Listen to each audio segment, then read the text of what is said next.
Hello नमस्ते सबैजनालाई। हजुरहरूको लागि मेरो एउटा सानो भिडियो क्लिप ल्याएको छु। म चाहिँ बिएनएस नर्सिङ ब्याचलर इन नर्सिङ साइन्सको फर्स्ट इयरको स्टुडेन्ट।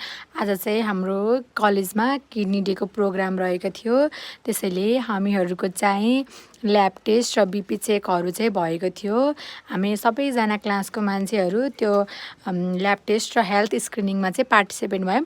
एउटा अर्को नयाँ कुरा भनेको चाहिँ आज अहिलेको रिसेन्ट डाटा अनुसार दिन प्रतिदिन किडनी रोग मृगौलाको रोगहरू चाहिँ बढ्दै गइरहेको छ।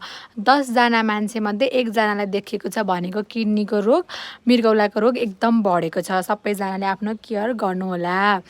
अनि त्यसपछि हाम्रो कलेज भनेको Pokhara academy of health science. हजुरहरूलाई चिनाउनु पर्दा गण्डकी हस्पिटल, हजुरहरूले चिन्नुभएको छ होला। हामी चाहिँ होल क्लास भएर त्यसपछि चाहिँ ल्याब टेस्टहरू गरेर बिपी चेक गरेर ब्याक टु हाम्रो क्लासको बिल्डिङमा जाँदैछौँ। अनि हामी चाहिँ हाम्रो यो चाहिँ कलेजको सबसे ठुलो पुरानो चौतारो हो। यो चाहिँ सबैले देख्न सक्नुहुन्छ। अनि यो रह्यो हाम्रो कलेजको बिल्डिङ। हाम्रो कलेजको बिल्डिङमा MBBS, BSc nursing, bachelor in nursing science सबैको पढाइ हुन्छ। यो चाहिँ भयौँ हामीहरू। यो चाहिँ छोटो मेरो सानो क्लिप। अनि आउँछ लन्च ब्रेक। अनि लन्च ब्रेकमा हामीले खाजामा चटपट चिया खाइन्छौँ। अनि हाम्रो क्लासेसहरू पनि भइरहेको छ। अनि यो चाहिँ हाम्रो हस्पिटलको गुम्बा। Thank you so much guys.